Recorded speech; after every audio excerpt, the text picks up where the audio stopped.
another update, Alexa Ilacad and Kiddy Estrada. Kanina nga po ay may ganap ang Kidilex sa Batangas.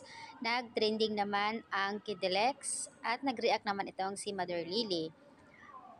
Pakabugera ang syalala naman ng mga bagets na yan na mukhang mamahalin ang Kiddy at Alexa.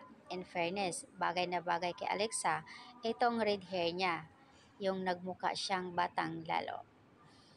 Samot-saring reaksyon ng mga netizens dito. Wow, pink na pink talaga. In fairness naman din kay Kiddy, lalong gwapo. So ayan, pareho naman sila may improve sa katawan, sa muka, mas lalong napapahanga sa kanila ang mga netizens dahil nga sa kanilang katatagan ng pagiging love team as a couples din. Congrats, Kidilex. Samantala sa BP Choice Awards, kasama ang Kidilex sa nomination. 5 lang po yung napili doon as a love team. Sila Barbie, Darba, Don Bell, Kidilex, si Kaumia, at isa pa. So 5 lang po ang nakuhang love team sa BP Choice Awards. So ayan, boto na po mga sweethearts para sa Kidilex.